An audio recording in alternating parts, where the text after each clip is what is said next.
like to call to order the City of Bothell Planning Commission. Tonight is Wednesday, July 18th, 2018, 6 p.m. here at Bothell City Hall. And with that, we'll step right into the meeting. All commissioners are present, with the exception of Commissioner Wickwire, David Wickwire, who is absent and excused. And I look out, we have some audience members, and we have somebody else just joining us. If you have any non-agenda public comments, this would be time, we could take them at this time, but if it has to do with the accessory dwelling units or the Canyon Park study session, you could maybe just hold those until a little bit later. But if there's any non-agenda public comments, please feel free to go to the microphone and keep your comments to 3 minutes, and please state your name and address. Okay, I guess all the people in the audience have public comments for later. So with that, we'll move to approve the minutes from June 13th, 2018. Move to approve the minutes from June 13th, 2018 as written in our document. Second. Okay, great. All those in favor say aye of approving the minutes from June 13th, 2018. Aye. Aye. Aye. Opposed? Minutes stand approved as written. And with that, we will go ahead and step into new business tonight, and we have an elections.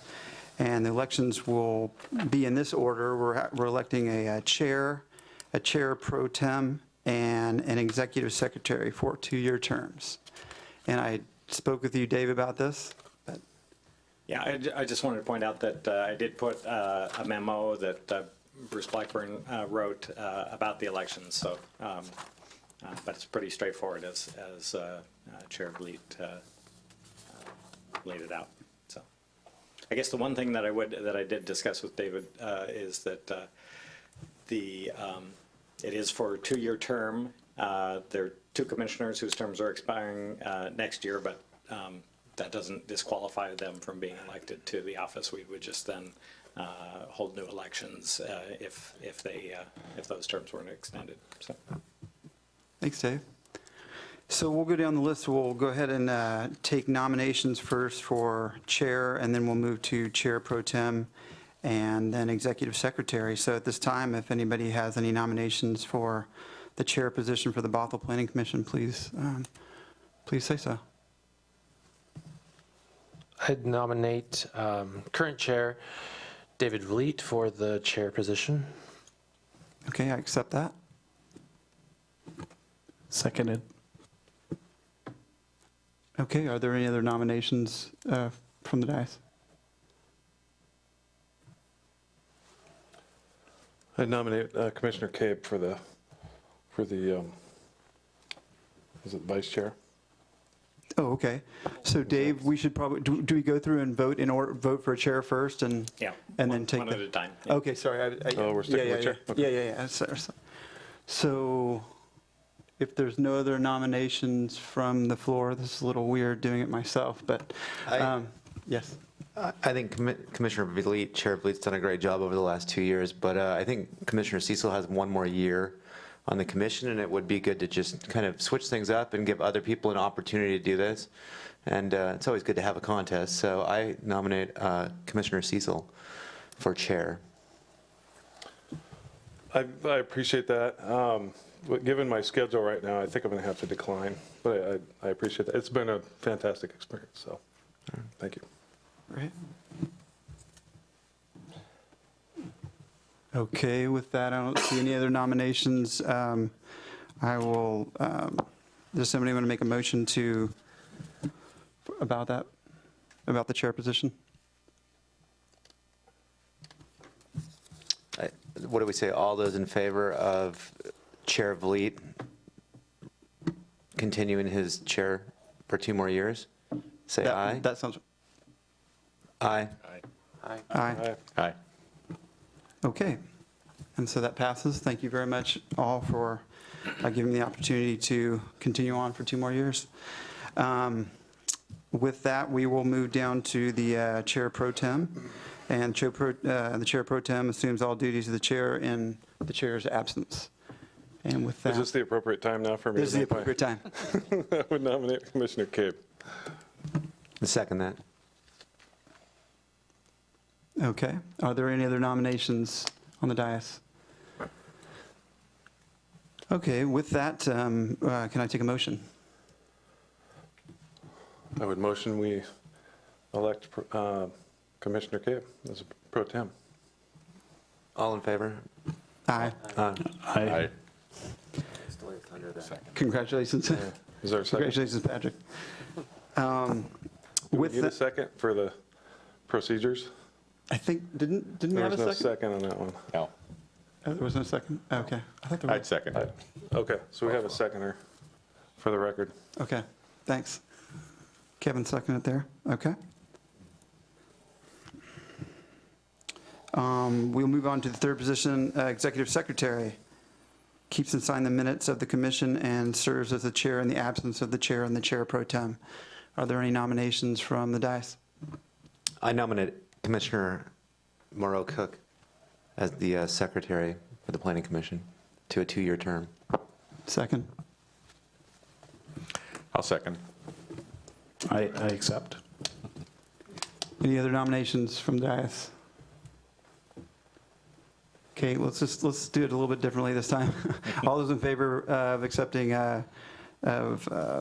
Commissioner Aaron Moreau Cook to Executive Secretary, say aye. Aye. Aye. Aye. Opposed? All right, congratulations, Patrick and Aaron. And with that, we move out of the, thank you very much, thank you, Jason. With that, I'd like to open the public hearing with regards to accessory dwelling unit code amendments. And we will be led here by Dave Boyd, Senior Planner with City of Bothell Community Development. Thank you, and congratulations to the new electees.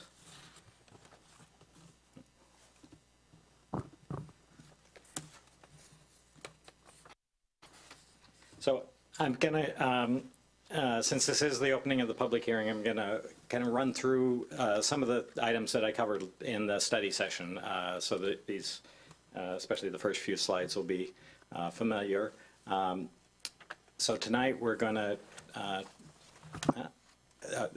we're building on the foundation that we laid with the housing strategy that the Planning Commission reviewed last year and that was passed by City Council earlier this year. The focus has been on potential carriage house code amendments, and but we're also looking at some other low-hanging fruit, so to speak, relatively simple code amendments that we can do to remove barriers to creating accessory dwelling units in the city. So where this fits in the whole scheme of things, the housing strategy, as I said, went through Planning Commission to City Council. Now we're into the work program, and this is the first code amendment that's been assigned to Planning Commission to work on from the housing strategy. And it specifically addresses these two strategies, B2A and C. Well, B2A is what we're dealing with tonight. We are working with Arch, and we're joined tonight by Mike Stanger from Arch and the other jurisdictions, East Side jurisdictions that they work with, to look at a broad range of issues and impediments to ADUs, and also ways that we can more proactively encourage them. So that's part of what B2C is, the financing. But beyond the financing, we're looking at other procedural issues that we can do to make it easier. And we'll probably be coming back in 2019, the 2019 docket, with other issues that come out of that study and further analysis that we do here in Bothell. So what's currently on the table are a few amendments to remove some impediments that have come up in recent months. The one that we discussed last time is this proposal for a carriage house over an existing garage in the Lower Maywood neighborhood. The current code has a couple of impediments. One, it doesn't allow accessory dwelling units within rear setbacks. And in this particular neighborhood, it was built with alleys, garages. Many of the garages are adjacent to the alley in the rear yard setback. So that really was a non-starter for this. The only option would be to place it adjacent to the garage and set back the full 15 feet. Which there were other issues with that. So they and we were already identifying some of these issues to bring forward for amendments. So we agreed to try to push this one forward in a relatively short time frame. So. These are the plans that they've developed for that, and you can barely see in the faint dashed line in the two gable end elevations the existing line of the roof and what they're proposing here. So this is a type of ADU that when we did the code amendments to allow detached ADUs, carriage houses were identified as one way to do them that would fit into existing neighborhoods, but since then we've discovered that some of the code provisions make that difficult. Since then, we've just this past week we heard from another citizen here that wasn't doing a carriage house, but does have a situation where they are looking at doing a two-story accessory dwelling unit or detached accessory dwelling unit. It's up off of Meridian in the Shelton View neighborhood. It's a little bit of an odd lot. It's a narrow and deep lot. It's a legal non-conforming lot. It was established legally in Snohomish County, and they have limited options there. The existing house is a double-wide manufactured home, and they are proposing to put the ADU in the back, and they're running even if you look carefully at the full plans, it does note that the plans as they've shown them are above the hard surface coverage limit of 50% in this R8400 zone, which staff is recommending that we not tackle right now. That's going to require a significant additional analysis. But the two-story, the provisions that we've made to allow 25 feet for a two-story ADU, a brand new one, or 28 feet if you're going over an existing structure, would apply here and would allow them to build a two-story ADU, which would at least minimize the footprint of the ADU itself. And I think there's probably some revisions that they can make that would comply with the hard surface coverage if they want to move forward before we look at a code amendment for that. So this is in your packet. I'd like to enter it tonight as Exhibit 2. Exhibit 1 were the plans for the McIntyre ADU that you received at the study session. And then at the study session, we also talked about this is another example that we did look at a homeowner that would like to do a detached carriage house type unit on adjacent to their single family house. So again, the code amendments that are being proposed tonight with the additional height allowed would allow this to go forward. Without this, that additional height,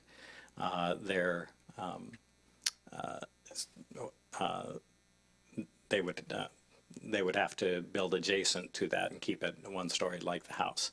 So we addressed in the study session some other issues. The proposal tonight does consolidate the ADU provisions in BMC Chapter 1214, as we discussed. It does address home occupations, which was an issue that came up in this review and we thought was a fairly simple fix that allowing home occupations in accessory dwelling units as we do in other, any other dwelling unit in the city. Building and hard surface coverage limits, we're recommending that we defer for further analysis. And in this case, to meet the, without the two-story allowance, they would have to add, if they wanted to do a garage and an ADU, they would have to arrange them on the ground level and connecting them with a driveway and a walkway to the ADU would likely push them over the hard surface coverage limits. So that is an issue that we do want to look at further with more study. We also identified that there's more study needed to look into the use of manufactured or modular homes and potential use of pre-approved plans. That's going to require some additional study. And we are looking into how we deal with impact fees and utility hookups. Currently, City of Bothell water and sewer does not require separate utility hookups, but we may want to codify that to make sure that that remains the case, and that other utility districts also don't allow that or don't require that in Bothell, because that's a significant cost. And then there are other issues that are likely to come up from the ARCH study that we're engaged in. So with that, I do have the actual packet and the code amendments that we can pull up on the screen to do a page-by-page review. But at this point, I'd open it up to questions for staff. And then once we've heard those questions, you can take public testimony and then go into deliberations and take action. Great. Thank you, Dave. If there's nobody who has questions, Commissioner Cecil? Thanks, Dave, for the presentation. I guess I had just a couple of questions that relate to the maximum hard surface coverage on lots. I don't offhand know what that is for the R8400 zone. I guess my question is, has there been any conversation about allowing more in the case of an ADU in order to encourage that, or to make it possible for more lots, or what's the thought on that? So far, we've just barely scratched the surface on that. One thought was that we could allow a slight increase in our 8400, it's 50%. In our 9600, which is our most prevalent single-family zone, is 45%. So one thought would be to just allow a small percentage increase that wouldn't have a major impact. Another, we could exempt them, but then we'd have to look at the stormwater impacts of that, and so that's why it really does need some more study. We haven't even had a chance yet to analyze, how big of an issue that is. It was brought up when we discussed these amendments with staff as an issue, but no specific examples other than this one that I have up on the screen now have come up. Okay, so that's one of the issues that you're kind of proposing that you defer and Yes. come back on? Yeah. Okay. And then the other item I was thinking about in my mind was something that you mentioned, which was the stormwater code and how this relates to the stormwater code. If someone goes in and they have a garage like the McIntyres and they want to go up, typically the code, I haven't done this a lot where you just take a house and you go up with it, but I do some development where, you might have a house that you maybe expand a little bit, or you remove and replace. And the question always becomes, well, what do you have to mitigate? What is new and replaced surface? So I'm assuming that if they leave the slab there and they leave some of the walls and they go up, they're not going to have to count that as new impervious surface and mitigate it for it on a stormwater. Right, if they're just doing a second-story addition over existing space, Yeah. they would not. Okay. Okay, that's all I have. Thank you.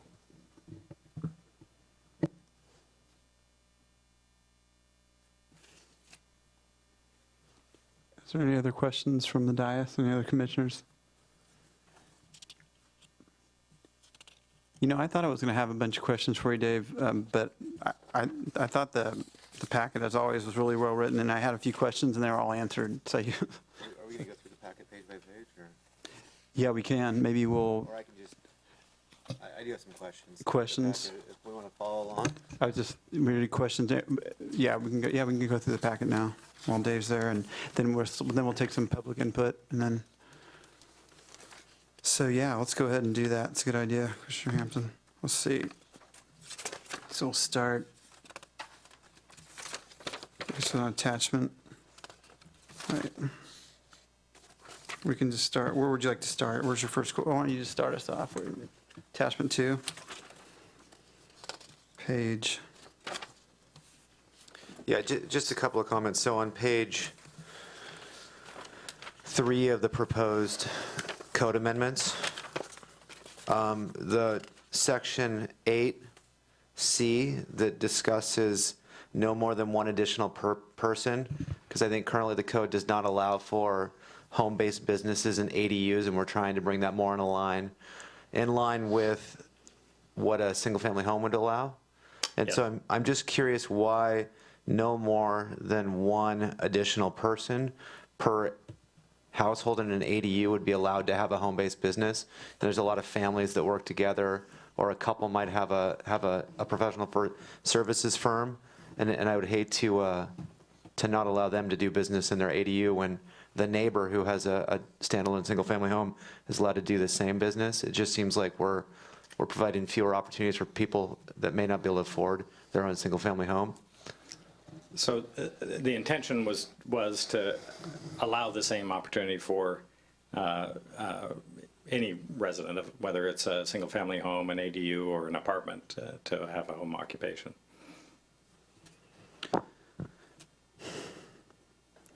So it reads, the business shall be conducted by a resident of the dwelling unit plus no more than one additional person not residing at the dwelling unit. So that means that the people living there could be part of the business, and somebody from outside the dwelling unit could also be part of it? Yeah, one Okay. person from outside, yeah. Okay, I misunderstood that. That's good. Problem solved, thank you. The only reason I made the change, it says a member of the family, and even Okay. though in our definitions, we define family as any group of people living in a residence, somebody reading that might if they don't go to the definition, they might think that it would be limited to a family member. Okay, and then trying not to confuse anybody, that's in section 12.06.140. So if we fast forward to page 7, which is 12.14.130, there's a reference in red to 12.06.140 B9, and I'm not seeing B9, but I might have just overlooked it. I think that was in some of the background material that I included last time. We cut out some of the reference material that we didn't think was germane, and probably should have left that one in because of that reference. But basically, that's the reference that says that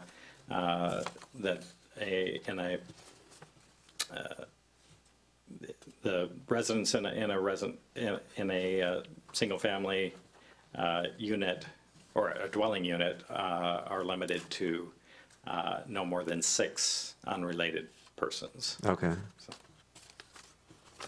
Perfect, thank you.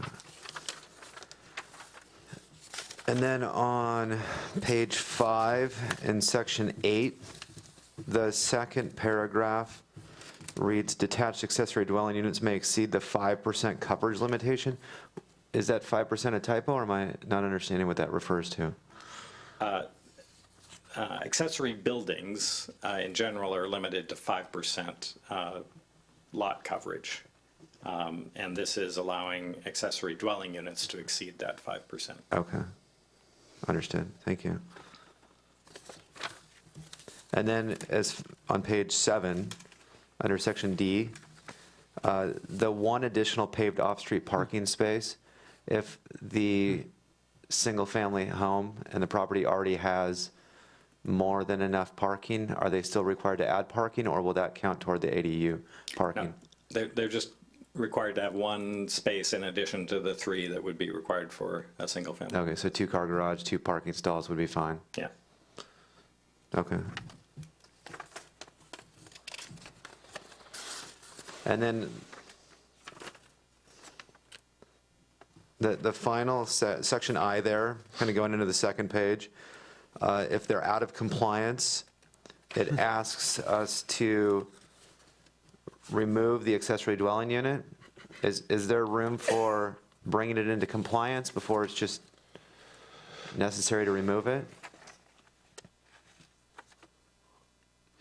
It says includes a statement that the owner/owners will notify any prospective purchasers of the limitations of this section and provide for the removal of accessory dwelling unit if any of the requirements of this chapter are violated.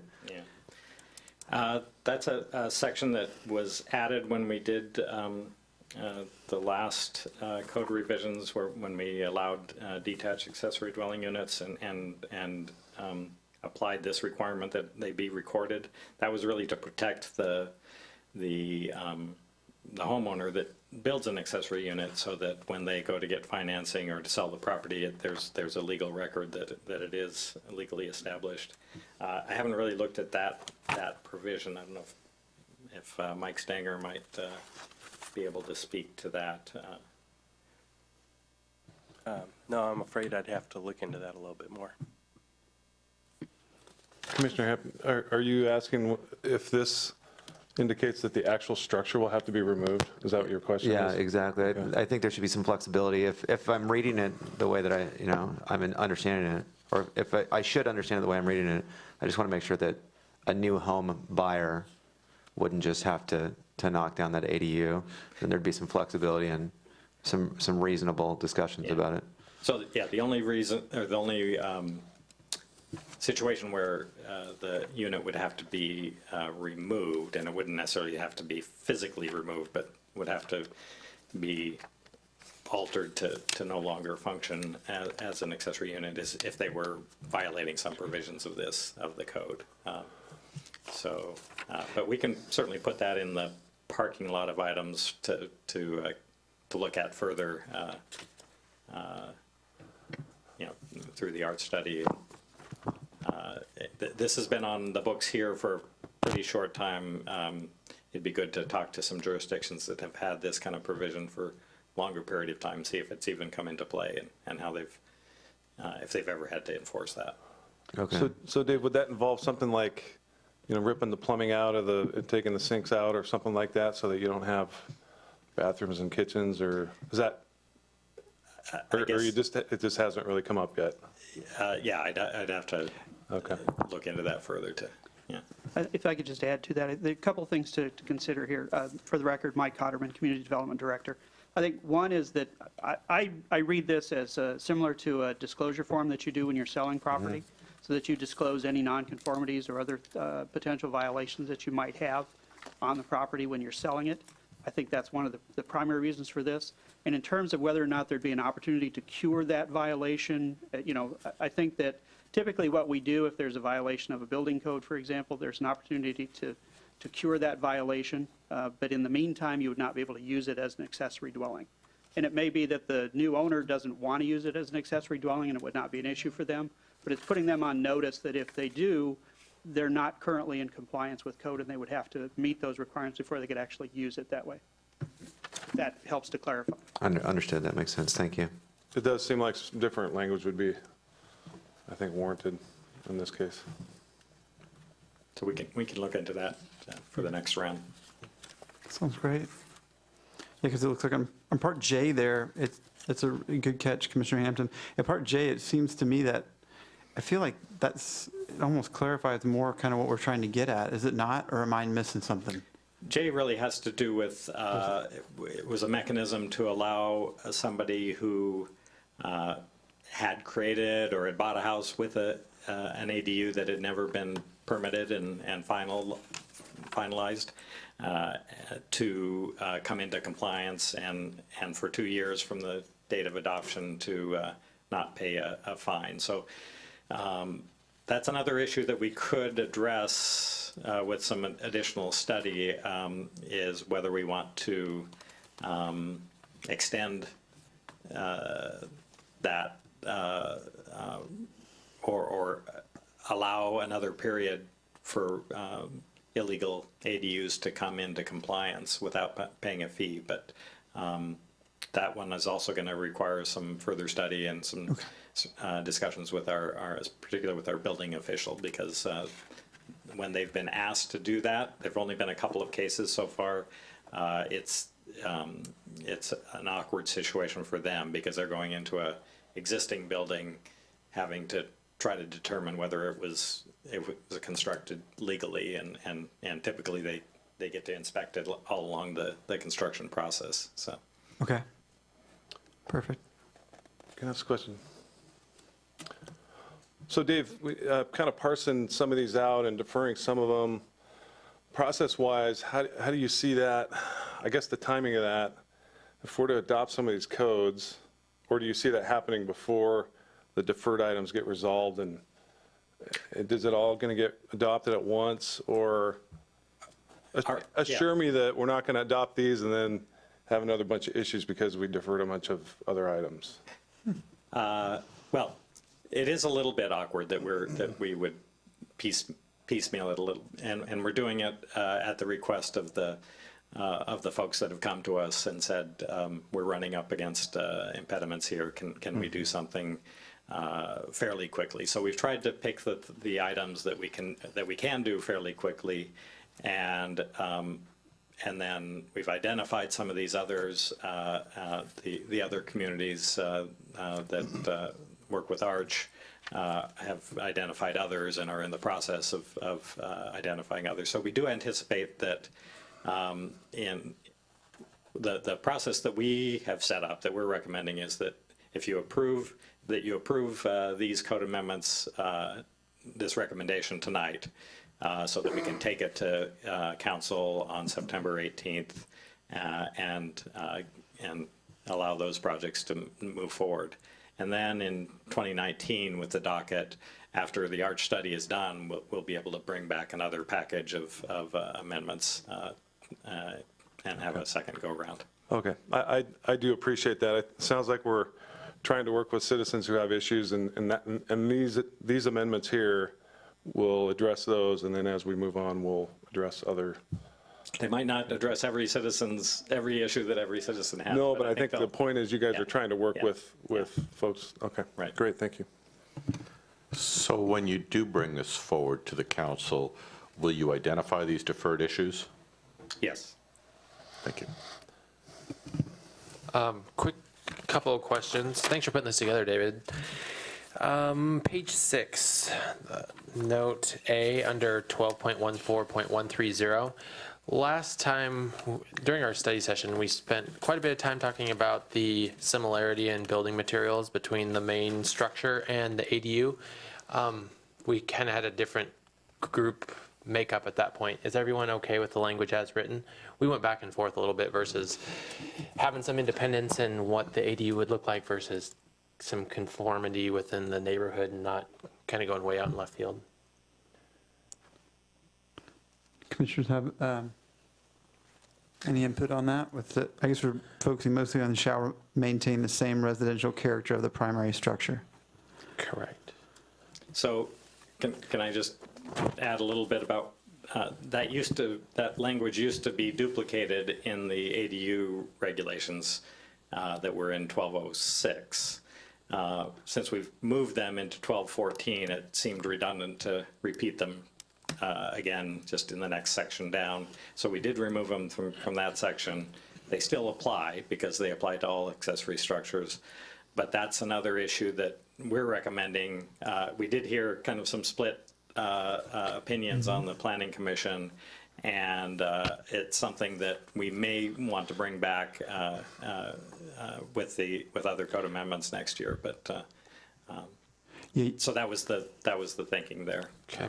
From the staff recommendation. Yeah, I don't have any proposed changes, but. Only because the question was asked. I don't think it's necessary. I think that building materials are evolving so rapidly, and there's some that are so much more sustainable. There's different roof pitches and things that collect water and do a better job of managing water flow. I don't think it's a big deal. I mean, the neighbor's house could have a completely different style. So we're already seeing diverse architecture in neighborhoods, and to limit somebody because their house that was built, potentially in the 1950s was a ranch style from doing something more modern, just seems unnecessary. But I hear the rest of the commission and not wanting to change that, and I would support the majority there. And I don't know if you're correct in saying the majority wants to keep that the way it is, because I know Commissioner Wickwire is not here, and I believe he was also of the opinion maybe that he would be open to maybe either removing or altering that language. So, but I'm glad I'm glad we'll be tackling it later. Commissioner Morocco? I actually echo the sentiment here, which is I too think we should consider removing it, but it's not an urgent removal as far as I'm aware. I definitely am on the side of we don't need the conformity in my opinion, but that's where I'm at. Okay, one other quick question on page 7. Commissioner Hampton asked about this bullet point too, but I just had one other clarification, maybe I missed it. The red highlighted 12.06.140, that section is talking about the number of occupants in the combined ADU and primary household. And it just mentions the total number of occupants. Is that code section talking specifically about the number of unrelated? Yes. Okay. Yeah. I don't know if we should clarify it there or if the link and going to the section provides enough information, but it looks like we're limiting the number of people that can live in a house or something, Yeah, the way the code is right now, you could, if you owned a house and you had 3 housemates, unrelated housemates, and then you had an ADU, that would be limited to 2 unrelated people for a total of 6. And so that's also something we haven't heard of that as being an impediment, but it's something we could take another look at. But it was a kind of a conservative approach where we said that if we're limiting it to 6 unrelated persons in a household, then let's make that apply to the whole property. Yeah.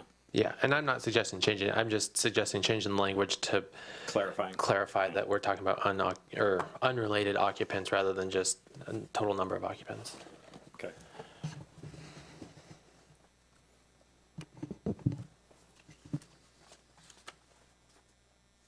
So if there aren't any further before you dive into deliberations, you may want to go ahead and take this time to thank you all for coming here tonight and waiting so patiently for your time to speak.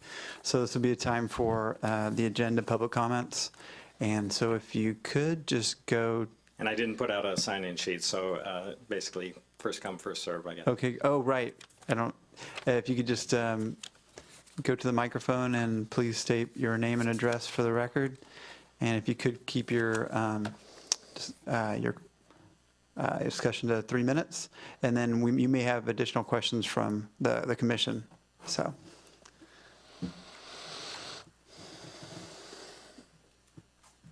I'll start it off. My name is Kerry Westerbeck. I reside at downtown here at 18226 98th Avenue Northeast. These always make me nervous. Anyway, I applaud all of this. Do it all. Keep going. Liberalize and ADUs. May there be carriage houses everywhere. Didn't the Fawns live in a carriage house? He lived in a Fonzarelli? garage. Yeah, he lived in an I apartment think he over did. a garage. Arthur Fonzarelli, What I is think more he did. American than the You might be Fonz? right. He's the guy. And I think we all have seen these in our neighborhoods growing up. They're in Bothell. Bothell also has a stealth duplexes, triplexes, quads up here. Those should be allowed too, by the way. But a couple quick notes. So I agree with everything except for a couple of things. I'm firmly in favor of completely removing that section you were just discussing about the making the carriage house, or excuse me, any DADU match architecturally. As an architect, I can tell you some of the most interesting projects, the ones that don't look like the main house. That's my stock and trade. That's what I do. And the others have mentioned how much more interesting we can do things now, or often people don't want it to look like their 1930s salt box or their ranch or whatever. And it adds character and texture and flavor and all kinds of good things to a neighborhood, I think, to have that eclecticism, especially if they're well designed, well built. And then no one talked about the owner-occupied requirement. I think it was City of Seattle that recommended that you have a 1 or 2 year requirement and then let it drop off after that to quell the speculators. That might be something to consider, because I think people should be allowed to have the freedom to keep those 2 rentals if they want, and they want to go retire someplace else or sell it or what have you. It seems like a really restrictive covenant, and I know that other cities and jurisdictions around the country are repealing that idea after originally adopting it in their ADU codes. That's about it. Those are the 2 things I really wanted to say, besides keep on going and legalize carriage houses. May every garage have a carriage house above it. And then I've been really wanting you guys to learn about the next step, which would be missing middle housing. It's not on. Anyway, I'll hand some of these out later. That's okay. It's related to this, but it's not the same thing. It'd be the next step after this, and I'll give you some later. Thanks. Appreciate it. Thanks for the time. Can I ask him a question? Yes, it looks like we have attachment 3 Carrie, too. the Yeah. last item you were talking about, I didn't totally follow that. Sorry, I think you I can mentioned repeat. home occupation, right? Yeah. Oh, okay. And- There's a requirement for the owners to live in the one of the dwellings, I believe, the ADU itself or the main house. Okay. Correct me if I'm wrong on that. And so you're saying least 6 keep months. or exempt for the So- first, So make that provision in place for only the first year or 2 years after the ADU is built. Then let it fall away so that they are not required to have the owner on site after For a 1 or home 2 years. occupation. For home occupation. So they'll give the owners more freedom to, they want to rent out both dwellings. I don't really see why we should worry about renters in both dwellings. so are you suggesting they could rent it out to a business? Or, Well, no, it'd have to be zoned for that, so. If I could interject, I think you're asking, I think you're answering a different question than Maybe so. being asked. The statement, correct me if I'm wrong, Carrie, but your statement was having to do with just the requirement that an owner of the property reside in either the primary structure or the accessory dwelling unit. It's not related at all to the home occupation provision. It's simply a Thank you. residency okay, that's what I was requirement of confused about. ownership. Okay, Yep. Yeah, thank you for clarifying. That's absolutely right. thank you. Thanks, Carrie. Thanks, Carrie. Is there anybody else who'd like to speak? Oh, great.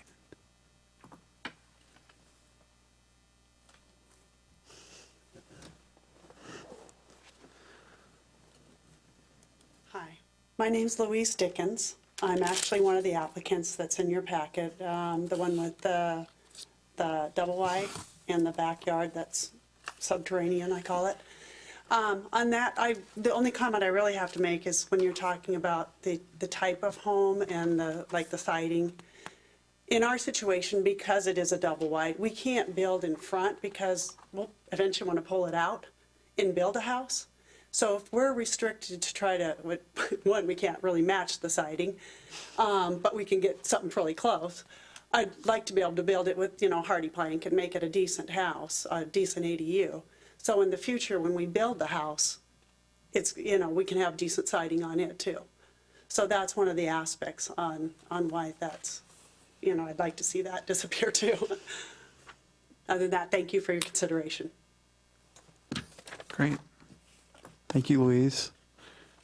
This is why it's so valuable to have people come to the Planning Commission to speak for us, because I think this could be an interesting issue to discuss, and we're getting more input from the community. Is there anybody else out in the audience who'd like to speak?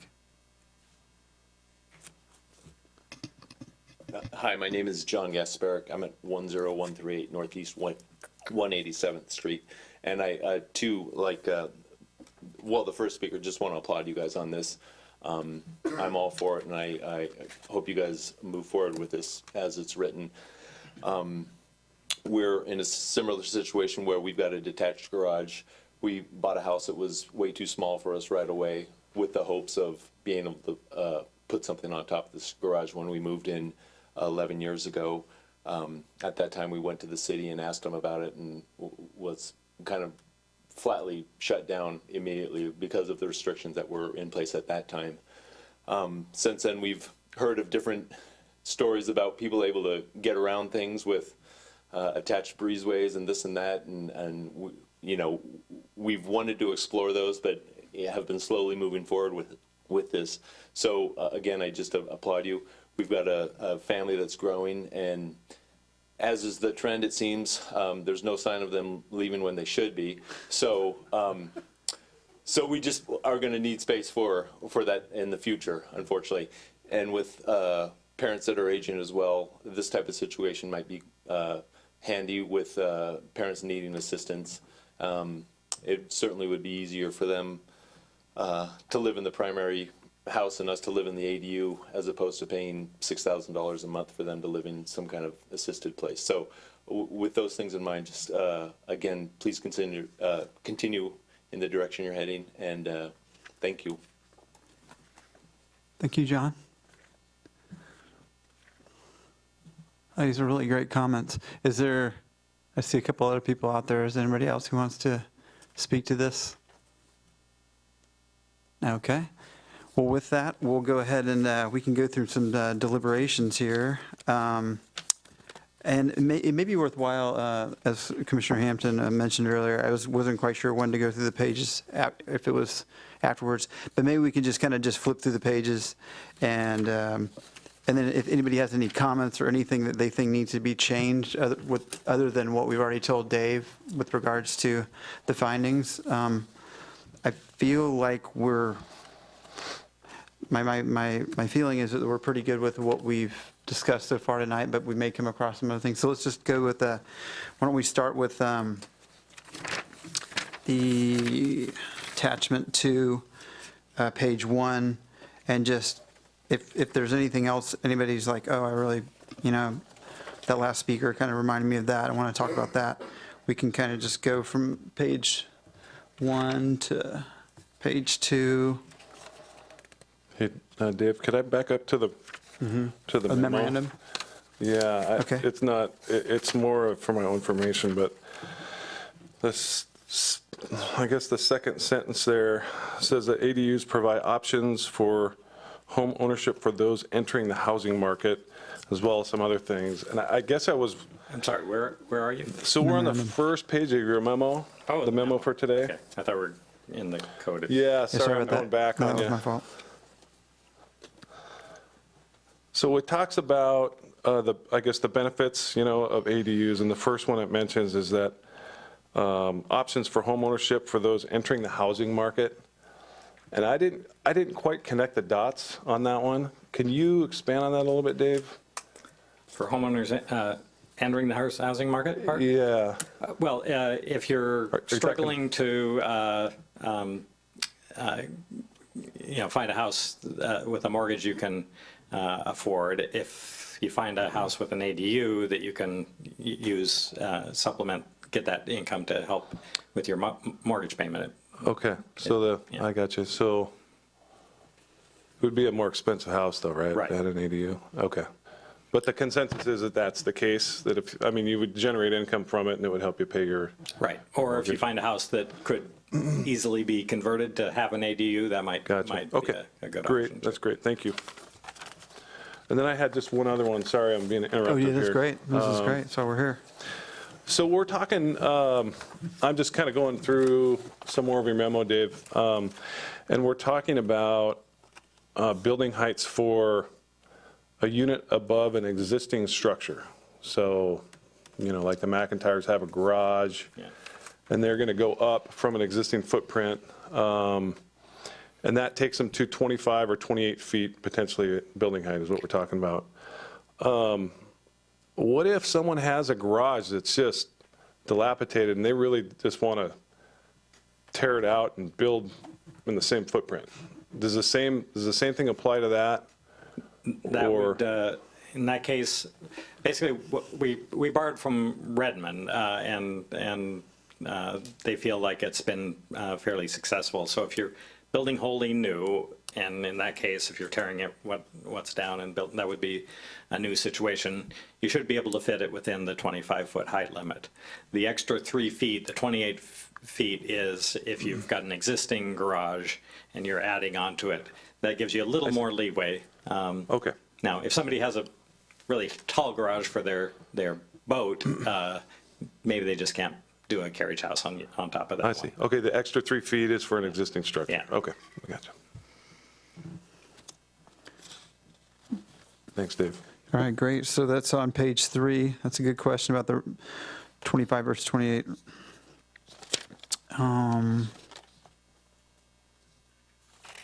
So after the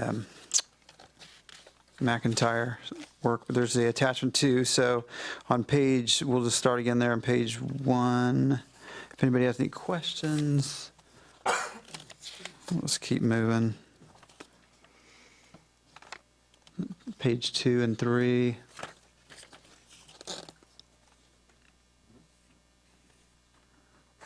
No, 4 and 5.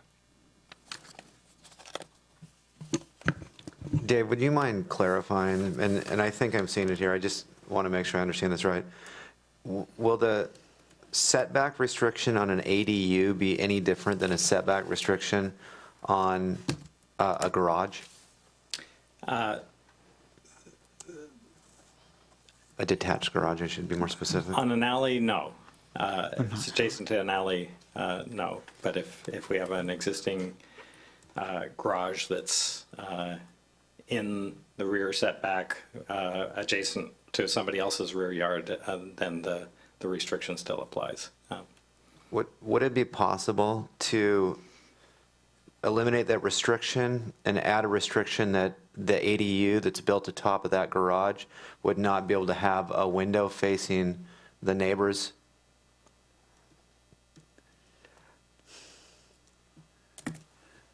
I mean, because I assume that that's the reason that we're not relaxing that setback without the alley, is because we don't want people looking over into the backyard or the home of somebody else. Yeah. I did think about that. So it's looking over into the yard and also potential noise concerns. But Louder than cars and motorcycles? well, Would- playing wouldn't it- loud music or. Wouldn't it be fairly easy maybe in the future though for somebody to put in a couple windows? Wouldn't that be kind of a hard one to monitor? I get your point though. Wanting to increase the capability. You don't need permits to put in new windows, right? To add windows, but I suppose you'd be out of compliance true. with it. So Technically, you would I be, just yeah. feel like we're trying to solve a pretty serious problem right now with housing that people new to the market or people with lower incomes are trying to attain. And these extra restrictions, when we could mitigate those, seem to be worthy of a discussion. Anybody else have any comments on those? So On that? I guess tagging on to that, that the requirements for ADUs, Dave, we're talking about it in the context, and all the pictures are showing alleys where accessory buildings can be in setbacks.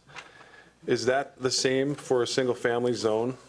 So accessory sheds or whatever, those can also be in setbacks, is that correct? In the rear setback, they're allowed to be up to the rear, within 5 okay. feet of the rear property line. Okay. And that, in a single family without an alley, this probably wouldn't be the case. You're probably not going to have a garage in the back, but if there was a garage in the back that was in the setback and there's no alley, is that what we're talking about here? Yeah, So if you had a garage and it was an accessory building and it was in the setback in a 9600 zone, would you still be able to go up, or is that what we're talking about limiting? Would you still be able to go up to a second floor if it's, say, 9 feet from the back, or, if it's in the setback? What's being proposed here is just a very small step, only allowing ADUs within the rear setback when you're adjacent to an alley. Okay, gotcha. And where you have that 16 or 20 feet between the property line and your neighbor's backyard. So it is a small step. We can certainly look at loosening that up further in the future, but at least what we're proposing right now is this fairly small revision that would only allow the accessory dwelling unit in the backyard on an alley. For what it's worth, I mean, I can appreciate that. I think you're going the right way, and on those type of lots, that typically a little bit smaller, and you don't have as much elbow room, and so you probably don't have that issue as much in the larger lots. So I like the way it's going, so thank you. But I guess I would kind of join Commissioner Hampton there in exploring an even higher height limit, because I think it create, like you said, there's very few conforming ADUs in the city right now, and it'd be spectacular to have a lot more of them. And so I wouldn't want that restrictive height limit to limit us. I mean, it really kind of depends on the situation, but I'd love to see some situations just to see if but for now, I like it the way it's written. But as we defer things to 2019, maybe these are things we can explore. Anybody else have any comments with regards to the 25 and 28 heights that Redmond does? Okay. I would agree with you that there may be situations where going up to the 30, which is the standard, and 35 is acceptable in some spots, may be appropriate, but I don't know that it would be popular with a lot of people in the neighborhood to have bigger massing. So it might be something we had to have, discretion of the director, because, he's got lots of time to do that kind of stuff. So I think as it is, 25 and 28, I'd be more open to working on the setbacks and try and provide more opportunities to build these in more places, Speaking to Mr. Westerbeck, who said, keep it going, more carriage houses. That's my attitude. But we also don't want to, alienate the neighbors. So if we can do it in a way that's not going to disrupt the people who may not be as excited about it, then I'm in favor of that. Sounds good. So, but are you okay with leaving it as written tonight, or would you like to see us try to expand on that?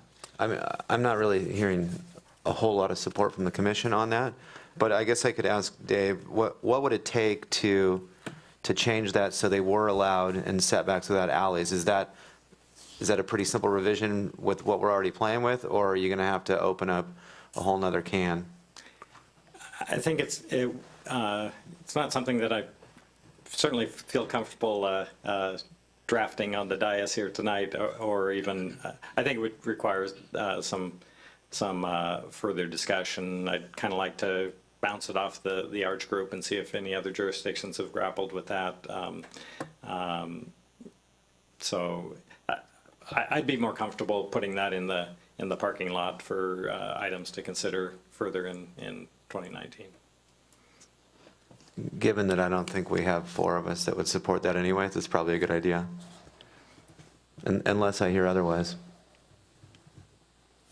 Maybe not tonight, but I definitely look forward to exploring that later on. Okay, so with that, let's continue. Where were we? 5. 6. We're on 6. So 6 and 7? Couple quick. Yeah, Commissioner Case. So I'm kind of swayed by Mr. Westerbrook and Mr. Hampton, Morno Cook. I think that section we should amend or remove, section A on page 6, with regards to similar building materials. I don't know exactly the implications of the metal buildings. I know you had some paperwork you wanted to hand out, but in general, yeah, we don't have a lot of uniformity within our neighborhoods right now, and like our older established neighborhoods. So people could tear down their existing house and do whatever they want as is. So I don't really see a big concern with pulling this out. The second item that I was thinking about was the owner occupancy. We talked about this a long time ago when we were first looking at ADUs, and I think our thought at the time, though I'm rethinking it, is we're in a slight change. We're going from a single family to multifamily if we add an ADU and we have unrelated people on an individual parcel. So having someone that has some skin in the game on the property helps kind of keep the character of the neighborhood potentially. But that was when we had a shortage of housing, and now we have a crisis of housing. And I don't really think that that should be in perpetuity. People move, people, relocate. I kind of agree with having some sort of moratorium of a year or two and opening that up, or limiting the owner occupancy from that 6-month window, because I think that's really impractical to achieve.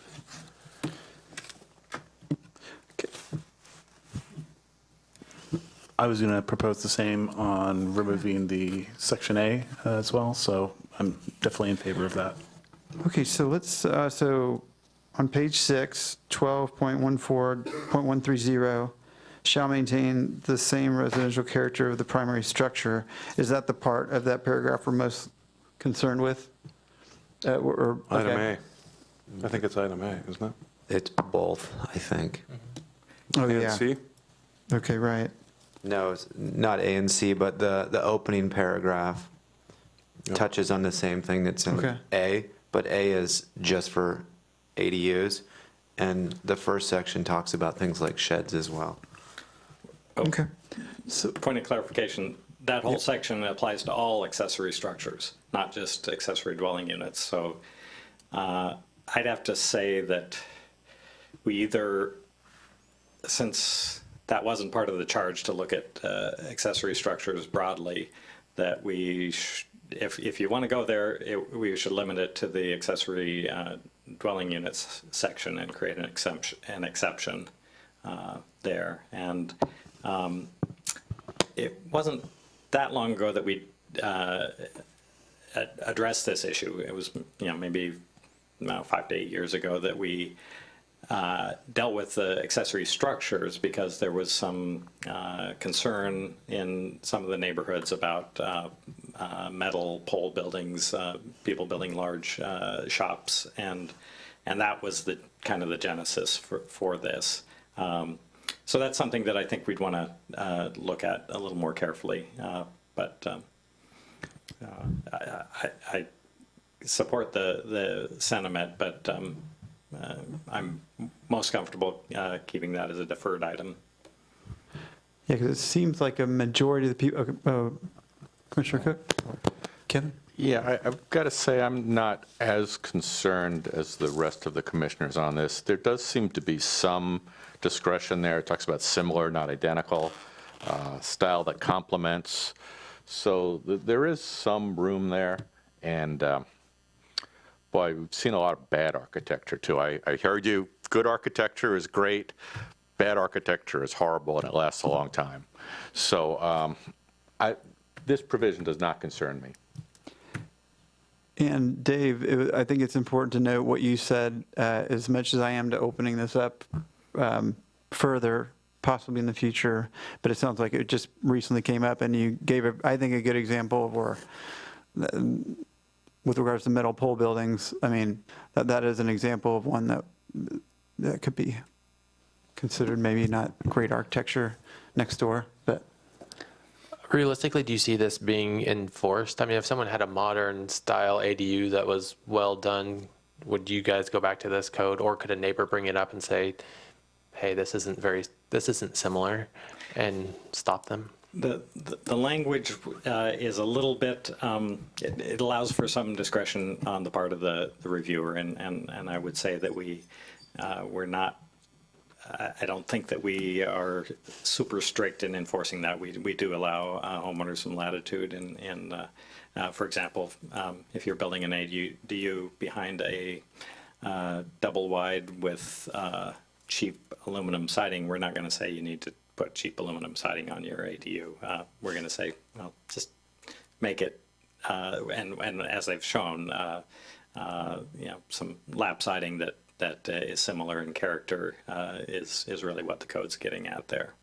I'm not defending necessarily. I actually argued when we did these code amendments that we should that you can do very different styles that complement each other. But I just wanted to let you know that it was something that was a relatively hot topic not that long ago, maybe 5 to 8 years ago.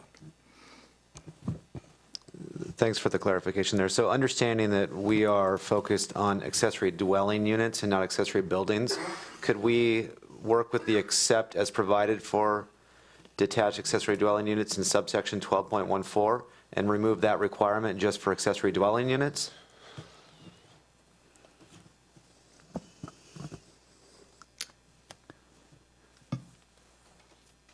I think we could. And it's perhaps, you could argue that it already does if you apply that exception to the whole opening paragraph. I think it was intended to apply to the height limits. But we could add this, the same exception to the first sentence in subsection A. And so maybe I'm misunderstanding because it says the last underlined section is 12.14135, not subsection A. It says except as provided for detached accessory dwelling units in subsection, and that's the whole next section. right, where we introduced the different height limit for accessory dwelling units, Right. 25 and 28 feet. We'd have to provide an exception and also write something. We'd have to add a subsection to 1214.135. Before you do that, Dave, let's maybe just take a poll here of if that's something we want to do. I mean, it looks like it might be trending that direction, but I just want to kind of see where we're at. So Aaron and Jason obviously wants to do that. Would you want to support something like that? Okay. And Roger? I don't have a problem with the way it's written, the way Dave described kind of how they're working with the code. I'm comfortable with that. Yeah. I'm okay with the way it's written as well, and I would also raise a possible concern, and I'd look to staff on this. If you do have to go back and make a significant change, it's going to push this back considerably on the calendar, wouldn't it? Yeah. You're going to have to write it, it's going to have to come back here, I'll go to the council, so with August out, you're looking a ways off for action. And I guess I would suggest that this isn't an urgent issue, so we can put that in that parking lot to bring back in 2019. Great, because I think we do have like a split. I'm kind of along with Roger and Kevin here. So it looks like, and then I don't know where David, who's not with us tonight, where he'd be. But so, yeah, maybe that's something we can bring back later. But maybe when you take it to council, you can let them know that there is some maybe desire from the Planning Commission standpoint to look into that. Okay. Great.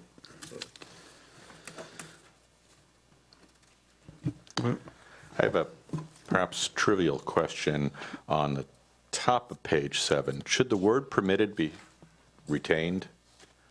I'm looking at other places, accessory dwelling units are permitted subject to. Where it is, you're striking the word permitted.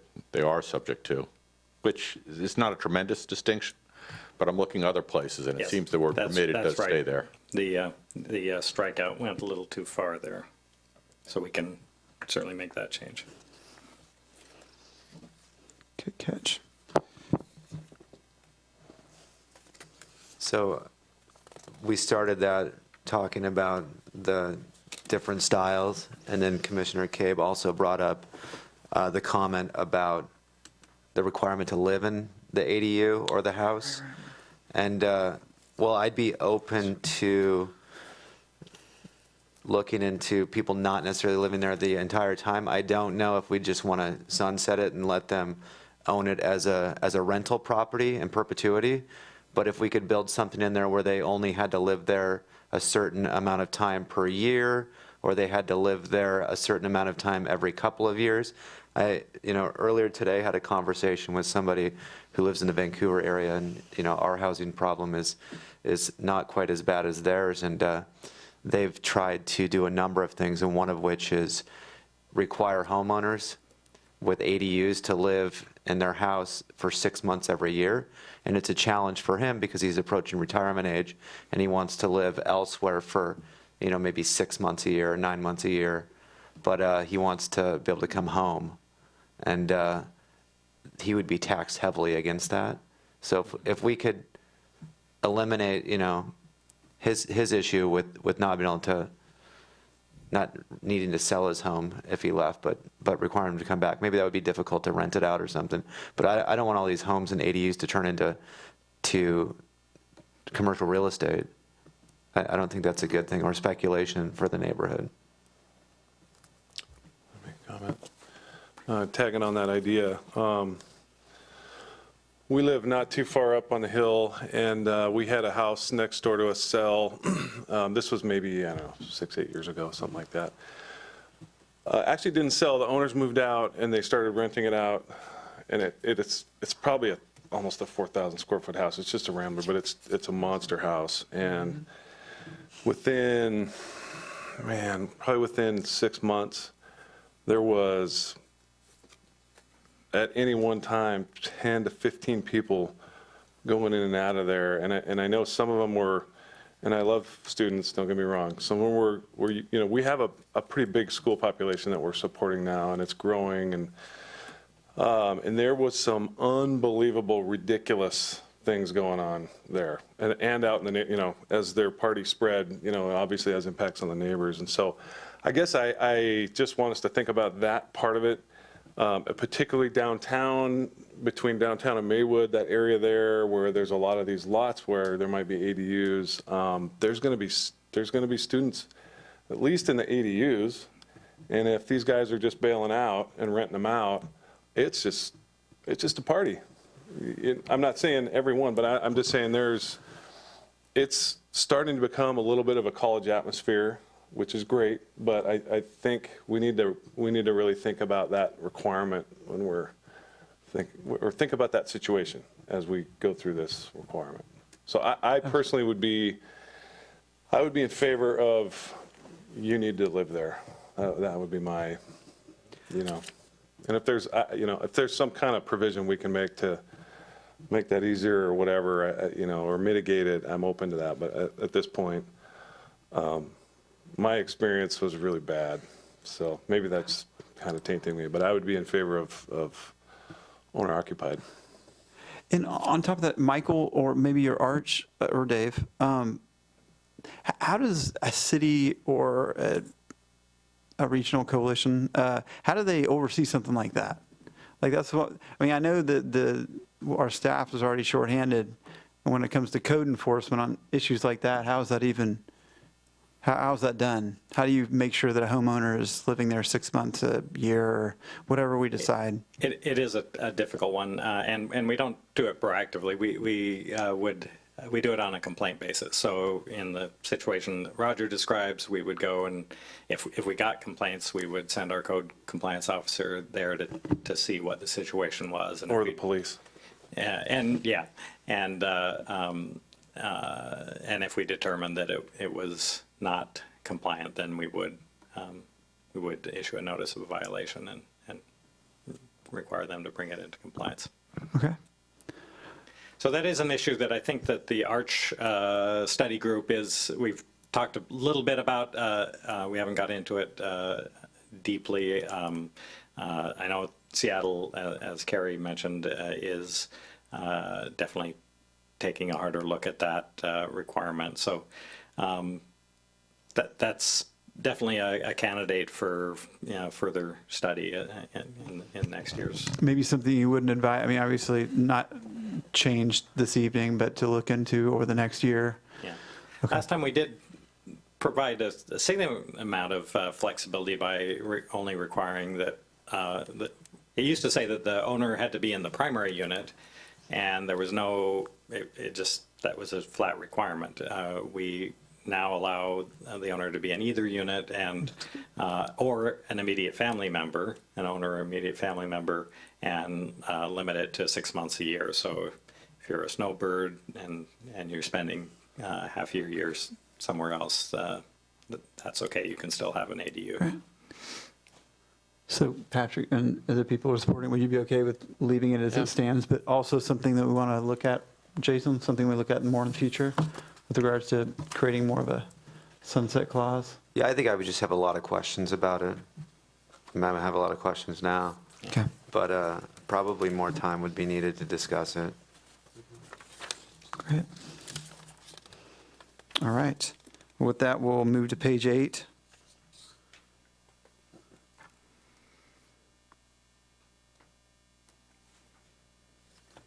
Okay, and I'm looking down there, not seeing any other questions with regards to this.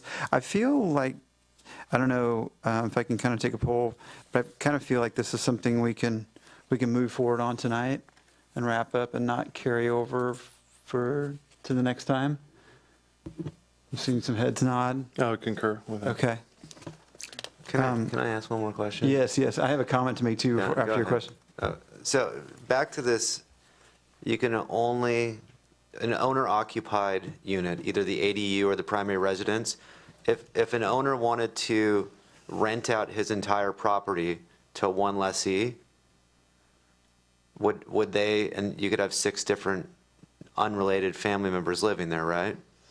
Would that be allowed if it was just one lease? Not if it was set up as 2 separate dwelling units. Yeah. Okay. All right, thanks. And I just have a comment on it that I thought about today, and as we were going through this, it's no secret that one of my things I'm really interested in is home preservation at certain times, and I think this is such a cool idea in general, just to create a lot of housing, but it also gives opportunity for some of the older inventory maybe to exist, because you get this supplemental, you get this other unit, and so maybe that helps out neighborhoods. Certainly is really interesting and great hearing from all the people who came down tonight that showed us their great possibilities for their property to create more housing, and I'm just really excited about it. So with that, if nobody else has any questions, does somebody want to make a motion with regards to the draft I plan have one findings? thing that I want to point out in the finding. There was a typo at the end of the findings in the recommendation. So on page 4 of the findings, there's a misidentified code section there at the beginning. So where it says BMC 1264-101 downtown core district requirements, that should read 1206.140 residential uses.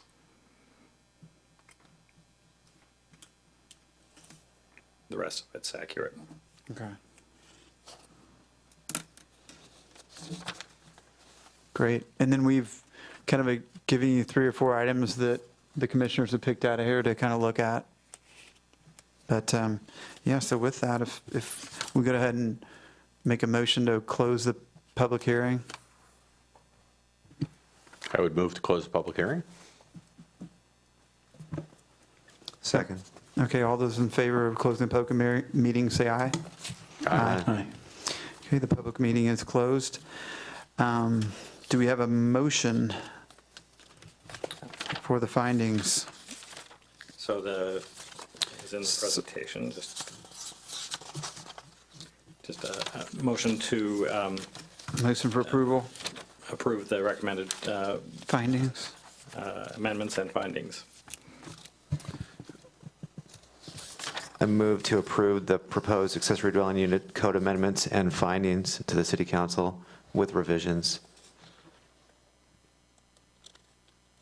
Have we identified those? Oh, I'm sorry, I'm out of turn here. Have we identified the revisions? I think that he Sufficiently. noted them, right? Yeah. Yeah. Okay. Can you get a second? Second. Okay, all those in favor say aye. Aye. Aye. Opposed? Aye. Great. The draft planning commission findings, conclusions, recommendations for accessory dwelling unit code amendments are approved. Thank you very much, Dave. And thank you again to everybody who came out tonight. We have more on, but I know with regards to what you all are here for is probably, although this actually next topic might be of interest to you as well. We'll go ahead and move into a study session. There's no need to officially open it, I guess, but we're going to have Bruce Blackburn, Senior Planner from Community Development, and he's going to speak to us tonight on Canyon Park visioning. Thanks, Bruce. Good evening, Chair and members of the Commission and members of the public. This is, of course, a little briefing for the Commission to update you on what we are doing now with the Canyon Park visioning process. And I'm just going to kind of introduce a little bit of a kind of an overall concept here. This, of course, is a map of our Puget Sound region, and of course, we are part of the Puget Sound Regional Growth Center provisions within Canyon Park, and this has been identified within the Puget Sound Region, or PSRC's Vision 2040 plan. That's basically an overall vision document for the entire Puget Sound region. And as you can see, what we have, the Canyon Park area has been identified as a regional growth center, and regional growth centers are intended to accept fairly significant amounts of growth within your jurisdiction. And of course, there's even minimum activity units that are provided as well. Now, Canyon Park Regional Growth Center within the city of Bothell is about 735 acres. It's right next to, it has Interstate 405, the Bothell Everett Highway, or SR 527. It has 228th Street. It has also Maltby Road, which is actually SR 524, and SR means state route. Basically, it has a lot of transportation provisions. It's about 10,000 employees within this area, which is a very interesting number, because when we started this process, we really didn't understand what that exact makeup was. The other thing is, of course, it's got a lot of really neat features, natural features, critical areas, wetlands, streams, and things of that nature. One of the things that is really fascinating about this area is the really successful business park we have out there, and the very successful businesses we have in there. And this both life sciences, biotechnology, as well as biomedical device, and a lot of other manufacturing provisions. In fact, we have about 5,000 jobs dedicated precisely to manufacturing, which is a huge facility impact. The other thing we have a lot of really key international life science companies within this area. You've got Seattle Genetics, you've got somebody we just talked to this last week, Farmain. We have Juno Therapeutics. They do amazing work out here. So they are located within this regional growth center, which is a real asset for the community. Now, what we did with this visiting phase is we set up some activities. And one, of course, the first one was a stakeholder engagement. And that's where the city invited members of the business community, property owners, and residential areas to come forward and talk to us about what kind of vision they'd like for this area. We also included a public engagement provision where members of the general public could provide us information, as well as other business park employees.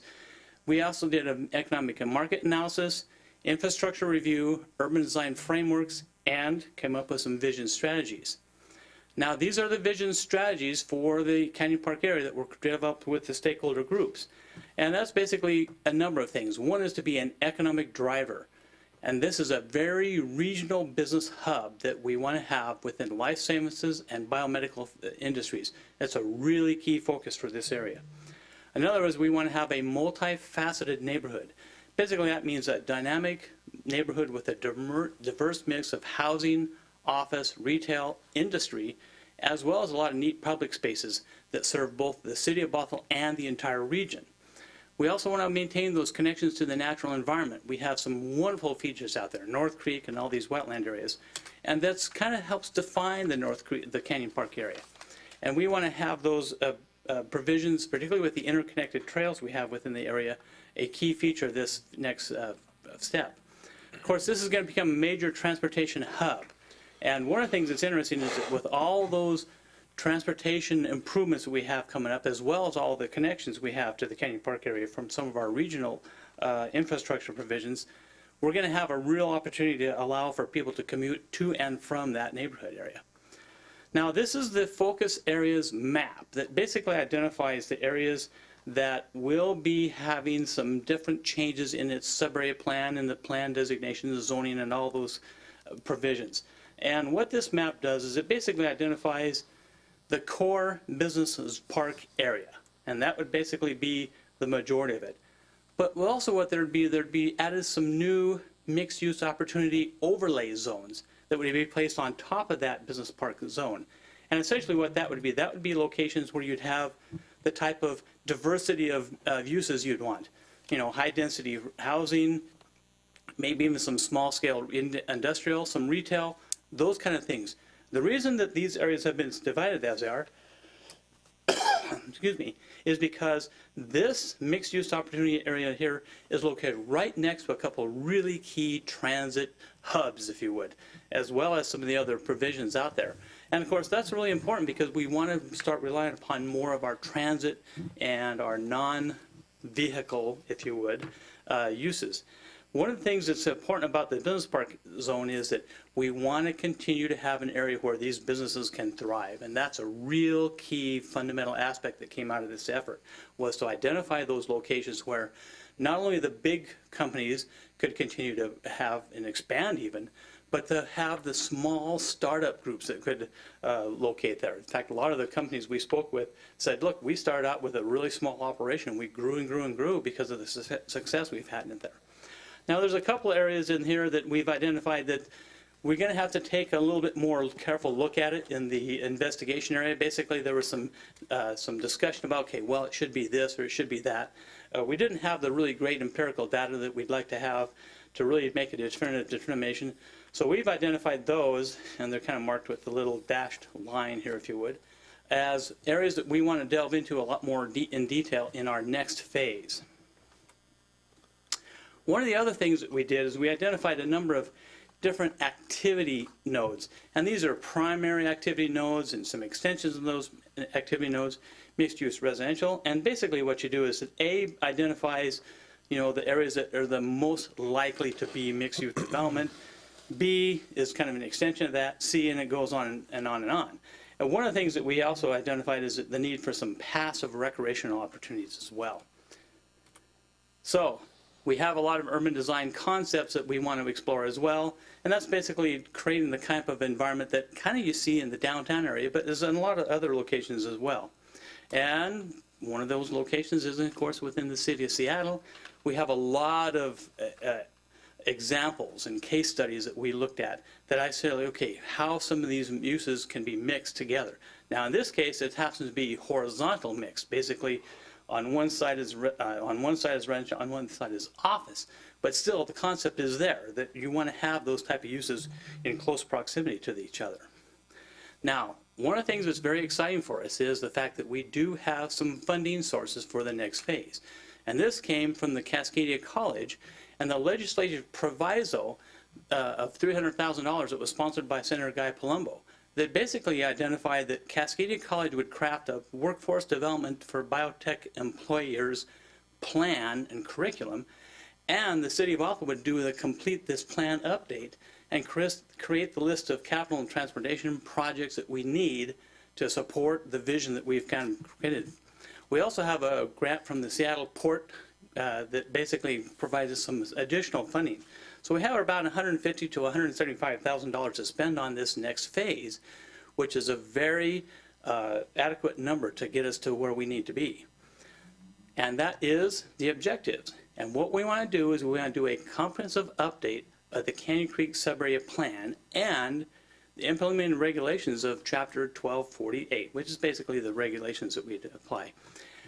Two key things here is foster business growth and job creation, and provide a livable environment setting of mixed uses and amenities that support a residential community and the existing and new businesses. Those are the primary objectives we're trying to seek in this next phase. That's going to include some amended Canyon Park Sub-Area Plan policies, some regulations, some illustrations and maps, a little bit more economic and market analysis to make it, assign the really correct, the correct mix. Establish new employment and population capacity forecasts. That's going to be a real key component of this because we have to make sure we meet our Snohomish County targets for population and employment. Not too worried about employment, but population will be a key. The other one is that we really do want to take a look at the transportation impacts. And one of the features that we have received a lot of comment on, and of course you probably can guess, is transportation. That was a real key part of what we were trying to do out here, and to solve that commute issue that we've got going on out there along the 405 corridor. So what's your role going to be? The one you guys always do. You're going to review technical data from your staff and consultant team. You're going to review draft sub-area plans and policies and regulations. You're going to take public testimony. You're going to provide us input. And then what you'll do is you'll form a recommendation for the city council to consider later on, probably in middle part of 2019. So that's your usual role. You're going to get to tackle that pretty quickly. So I would be open to any questions you may have. Thank you. Thanks, Bruce. Could you pull up the business slide where you list all the businesses? Yeah, it is amazing how many high-tech and job-creating businesses we have in that area. Looking at the map with the new zoning overlays, some of the new mixed-use space is directly over the top of existing development. Do you anticipate that there'll be pressure on the residential side that mixed-use development will come in? Or, I mean, I'm looking at the PCC, the Fred Meyer parking lots as two of our areas, and then it looks like there's quite a bit of business. It looks like along a creek right inside the center. I wish I had a pointer. That would have to change over in order to meet our population requirements. Yes. Here's one of the things that we've thought about with this, the concept of an overlay zone and the beauty of an overlay zone is that it's one of those things that's in the books that you can use it if it is to your benefit, the property owner and the business owner's benefit. They can be allowed to have that use, that business, manufacturing use forever, because we want to make sure the business park is that viable land use that they can do. Are they going to receive pressure to convert to a different type of use? Yeah, probably, because as we all know, residential is a very strong market right now. So we anticipate this taking a lot of years to make these changes. One of the things that was interesting that I don't have that particular map available is that some of these big companies have got literally millions of dollars of investment in these really specialized lab facilities. Those aren't going to go anywhere anytime soon. They are the land value may be this, but the building improvement value is this, and so that takes a long time for that cost cycle to get through, and it takes quite a development to convince somebody to give up that investment. Okay, and one other question. It's kind of hard to tell the colors, but I'm assuming the area south of Maltby Road to the east of Fred Meyer is wetlands or a flood area? Yeah, there's actually, in fact, one of the things that's, I don't have that map here, but there are a lot of wetlands. And actually, that was one of the features that the stakeholders identified was something that they really liked about the area, because they did intersect with those natural areas, and they had that green space that was involved with and right next door to some of these major corporations. But there are a lot of those kind of features that are interspersed into the area itself. So, two comments. One, relating to the park and ride there. I would hope that we are retaining the ability to potentially expand that. Because if you talk about the 405 corridor, it's not just the people coming in, it's people going out. And there are a lot of residents around in Bothell that go down 405, and anyone who's ever done that knows it's a challenge. So the more people you can get to use that park and ride and get out of the single occupancy vehicles, I think the better we are for regional mobility. Oh. I happen to have something for you. Yeah. And that basically, and this is a project that's really intriguing for us, and that is the Interstate 405 Express Toll Lane expansion that's part of the Interstate 405 Master Plan, as well as the Express Toll Lane direct access ramp that'll come directly into the park. This is the parking lot right now. It's got about 320-ish stalls in it. One of the features that we're going to have a discussion about is what we do with that facility, because it is really important. However, it's interesting because when we were having some of the meetings with some of our transit agencies, they were identifying thousands of people were boarding this location way beyond the capabilities of that parking ride lot. So what's happening is people are taking a bus from another location, getting off, and it's not even this good a configuration now. It's really kind of roundabout. They hop on another bus and they go to their ultimate destination. So we're seeing this almost serve as a mini transit center, not anywhere near like the Bellevue or the Linwood one, but it's been kind of serving to that. So you're absolutely correct. That parking and that ability to transfer here is going to be real key. Yeah, in this area, park and ride capacity is quite challenged. It's very challenging. You'll have trouble getting a space after about 8 o'clock, so that's something to keep an eye on. And the other is just another general comment on transportation, and you had the corridors you've identified. I've seen it. It's pretty easy to plan these things and pretty hard to get the roads in. So I would hope that we stay, I'll use the word concurrency, that those improvements go in. I participated in hearings in early 90s when this went in, and one of the things they said on 228th is, don't worry, it's not going to be that big because we're not going to put an access to the south. Well, if you've been on 228th in the afternoon, you know that's quite overloaded. So the roadway network has to keep up with the development. Right. In fact, even if we get them all in buses. And what you identify is exactly the reason why we want to make sure the next phase includes that as a really important component that we implement, because we need to investigate that transportation impact. And as kind of alluded to a little bit earlier, is that the stakeholders, and in fact the business owners, had a couple funny stories about how one of the business owners says, look, I never go to see my CEO until about 9:30. He's had at least 1 or 2 cups of coffee after the commute. So we know that is a really key feature for these companies. Thank you. You bet.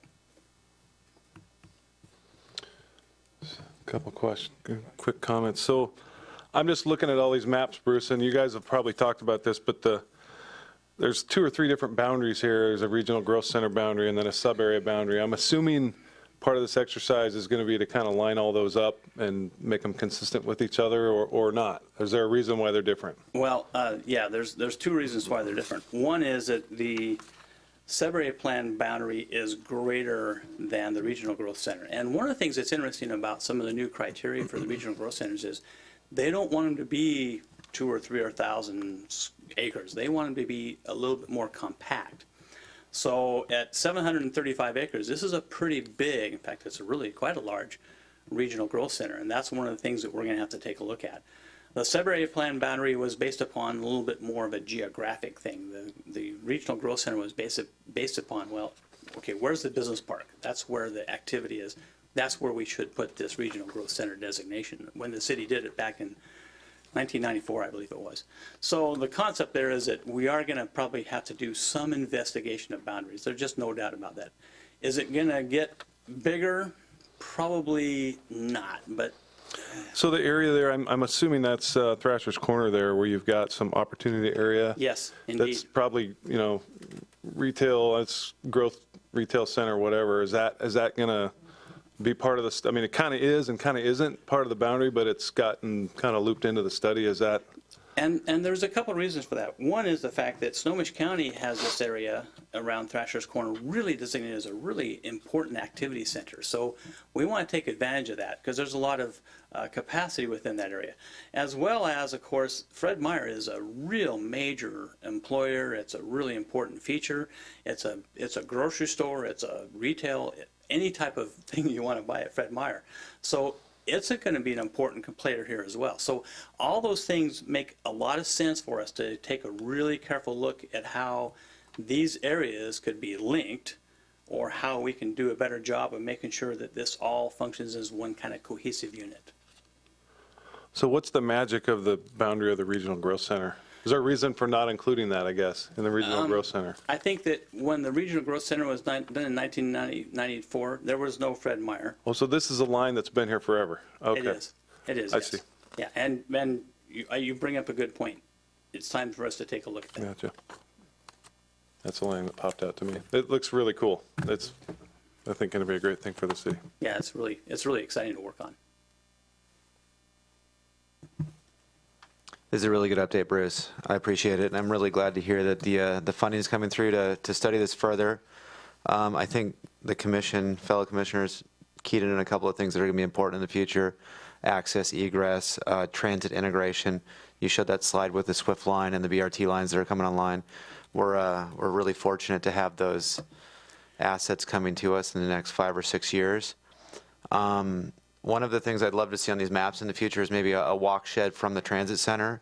And, you know, it wasn't too long ago, you and I with the group, including Representative Klobo, were out there walking these streets, and it wasn't easy to walk from the business center to the park and ride. And particularly when you get to the park and ride, you know, there's no sidewalks, there's conflicts with cars. So if we're looking at any opportunity to improve that site, I think we need to improve access from the transit to that site and make sure people can feel comfortable accessing all of the great businesses back here. Yeah, in fact, one of the things that was kind of interesting, and this little diagram is somewhat educational, because we've got all these connection arrows. Whoops, you know, particularly east-west. That seems to be a little bit of a challenge within this business park.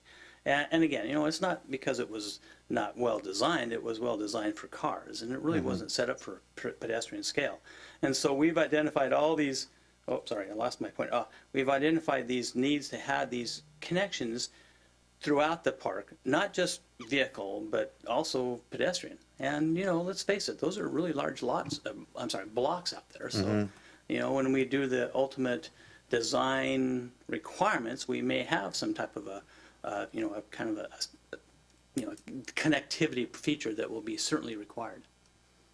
That's good to hear. And I'd also encourage you to include community transit in as much of this conversation with their first mile, last mile programs that they have, even outside of fixed route bus service, and you know, of course, discuss fixed route bus service through this area as well as we jump in here. So looking forward to it. Thank you. Yeah, it's kind of interesting. In fact, one of the things that's a bit of a challenge is the fact that we've got these companies, and I'm going to go to this other map here. We've got these companies that are up on this hillside to the east, and that's up over here, including Seattle Genetics, Fuji Sonafilm, Molina Healthcare. T-Mobile's got a bunch of people up there. Getting from this park and ride lot, which is down here, up this hillside is a challenge. And Seattle Genetics actually has a small commuter bus that they provide for that service.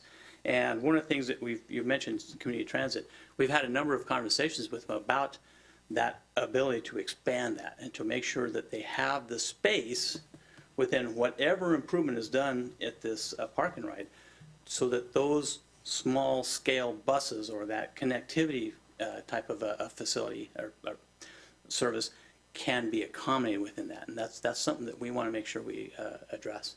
Yeah, and even little things like good pickup and drop-off spots that are safe, you know, with weather protection for people waiting for their carpool to pick them up, are going to be beneficial back here, because not everybody's going to use transit to get here. People are going to continue to drive, and we need to make it comfortable for people trying to pair up in cars. Yes. Looking forward to it. Yes. Thanks. And another piece I'd like to suggest you keep in mind, I'm sure you are, is bicycle compatibility as well, as a rider. And, you know, you're seeing more of the Lime bikes, and I'm seeing people use them. You could easily envision people getting off the park and ride and riding around there, or somebody at work riding to one of the restaurants if they came by bus to be able to get out. So having that be a safe, accessible option is important as well. Particularly the e-bike that'll get you up that hill. Yes. I understand we have a lot of transportation obstacles and opportunities in this area. I really am hopeful that we can responsibly maximize the density of the growth in this area. We have so few spots left in Bothell that are transit oriented to where we can, you know, as best as can be, easily access transportation, that I'm hopeful that I keep beating this drum, but we could look at TDRs or look at other incentives for people to either have a height bonus or a density bonus and offset some other needs in our city or our region. But yeah, this is kind of a rare slate, and while a lot of it's developed, we still have quite a bit of opportunity left to go. Yes, we do. I'd like to second that on the part of the TDR. I can't remember if I've told the commission this before, but I've attended like 2 or 3 looking on at something called the Sustainable Land Strategy in Snohomish County, and it's super cool. It's the tribes, the farms, and a lot of the governmental organizations and all working together and trying to preserve. One of the things that they've been doing a lot of is salmon safe streams, but preserving a lot of the farmland in big blocks up towards Skagit County or North Snohomish County, and it's really neat. But a big part of that's TDR, and when they knew I was there, I talked to Nick from Forterra, and he, I think he'd be interested in talking to you all about that opportunity. But I know it's a challenge because we've told us in the past about reaching out to the business community, and you wouldn't want to slow things down that way, but I think keeping the TDR door open would be nice. That's a good point. Well, it looks like that's it. Thank you so much, Bruce, for that update. Really appreciate it. That is exciting. That's good stuff. Thank you very much for both those presentations. Sorry. No problem. And there's no old business this evening. And then reports, Dave, Bruce? Oh, Michael? Yeah, something. Just a couple of quick things. First of all, I want to thank the commission for all of your great deliberation and recommendation tonight. We appreciate that and help us move this forward to council. We're tentatively scheduled to take this recommendation to council in late September. So hopefully we'll have that on the books shortly thereafter. Also wanted to mention that I believe all of you have probably worked with Gary Hassler at some point. Gary is retiring at the end of this month after 28 years, I believe. Tried to convince him to stay longer, but just couldn't quite get him to see the benefits of that. So we will be having a little punch and cake party for Gary here, probably in the council chambers, but here at City Hall on Monday, July 30th. I don't have an exact time yet, but it would probably be early afternoon, and we can get that information out to you when we've got that confirmed. So Yes, you can email us about that? certainly. We will do Great. that. Yep. Yeah, that'd be Just, fantastic. Get that on your Give Gary a big calendar. send-off. Thank you. Yep. And then finally, just want to thank Mr. Westerbeck for his comment. In my 30-plus years of doing this, I've heard most everything, but this is the first time I've heard a reference to the fawns in a public hearing. So thank you for that. Hey, all right. I appreciated that as well. Thank you. Any reports from members? A motion to adjourn? Motion to adjourn. Second. All those in favor say aye. Aye. Aye. We are adjourned.